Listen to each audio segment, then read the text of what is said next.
बिस्मिल्लाहिर्रहमानिर्रहीम, अस्सलाम वालेकुम। नाइन्थ बायोलॉजी चैप्टर 4 और चैप्टर 4 में हमारा आज का टॉपिक है फ़िल्ट्रेशन और उसके साथ हम एक्टिव ट्रांसपोर्ट के बारे में पढ़ेंगे।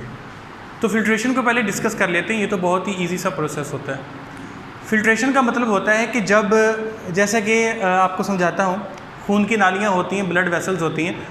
तो ब्लड वेसल्स के अंदर यानी कि ये अगर गोल सी ब्लड वेसल है, इसके अंदर वाला जो एरिया होता है उसको लूमेन कहा जाता है। वैसे कि जब जो है वो ऐसी ब्लड वेसल के अंदर से वाटर के प्रेशर की वजह से चीज़ें उसके अंदर से निकल कर बाहर चली जाएं, ये फ़िल्ट्रेशन होता है।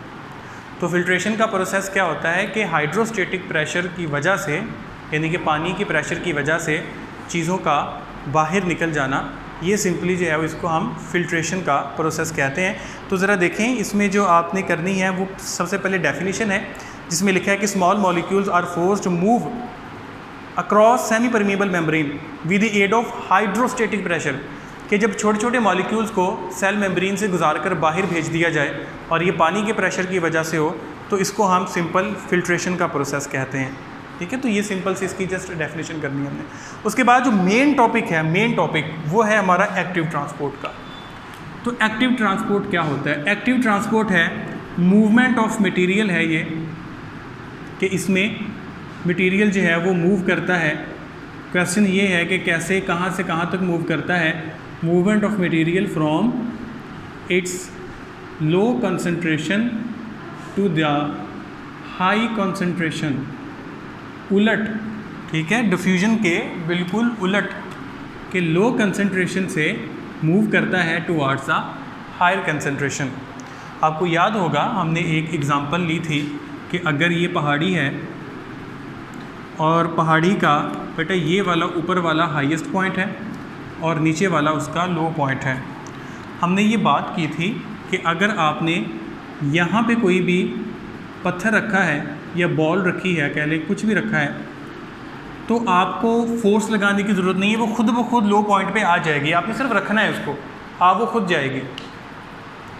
लेकिन जब आपने किसी भी चीज़ को उसके लोएस्ट पॉइंट पे रखा हो और आप चाहते हो कि वो अपने हाईएस्ट पॉइंट पे पहुंच जाए, तो इसके लिए आपको मुसलसल एनर्जी लगाने की ज़रूरत है।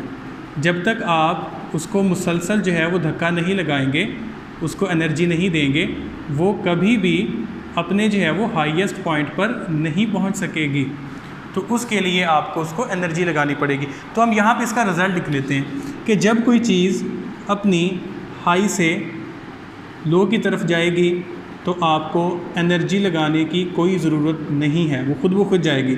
लेकिन जब आपने किसी भी चीज़ को उसके लो से हाई पॉइंट की तरफ लेके जाना है तो आपको एनर्जी लगानी पड़ेगी। तो ये जो ऊपर वाली किस्म की मूवमेंट होती है, यानी कि जो ये वाली मूवमेंट है, इसको बेटा कहा जाता है passive movement, passive transport. Sorry, इसको हम कहते हैं पैसिव ट्रांसपोर्ट। और जो इसके नीचे वाला है, ये वाला, इसको हम कहते हैं एक्टिव ट्रांसपोर्ट। ये एक्टिव ट्रांसपोर्ट होती है। पैसिव ट्रांसपोर्ट में वो डिफ्यूजन इसकी एग्जांपल है। तो ये हमने पढ़ना है कि जब कोई भी चीज़ अपनी लो कंसंट्रेशन से अपनी हाई कंसंट्रेशन की तरफ जाती है तो उसके लिए एनर्जी लगानी पड़ती है। तो इस किस्म की ट्रांसपोर्ट को एक्टिव ट्रांसपोर्ट कहा जाता है। और इसमें जो एनर्जी लगती है वो किस फॉर्म में लगती है? एनर्जी लगती है in the form of ATP। Energy जो है वो ATP की फॉर्म में लगानी पड़ती है।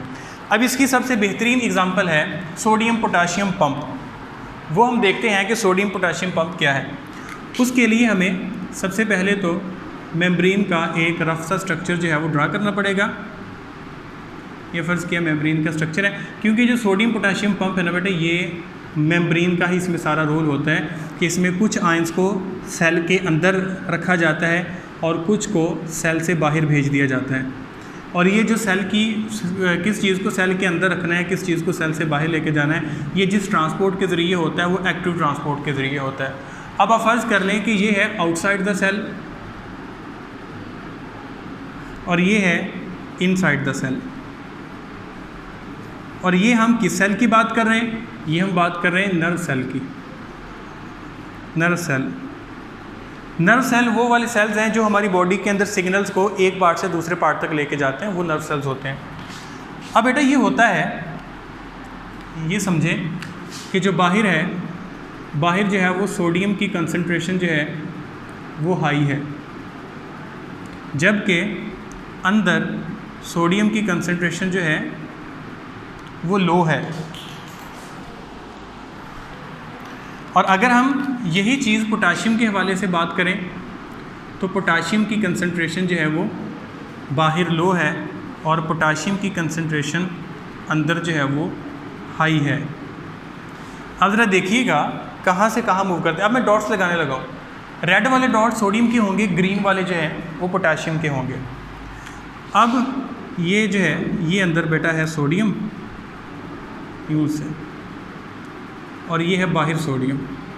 बाहर हम थोड़े डॉट्स लगाएंगे क्योंकि सेल के बाहर वाले हिस्से में उसकी कंसंट्रेशन जो है वो कम होती है, तो इसलिए हम कम डॉट्स लगाएंगे और अंदर ज़्यादा।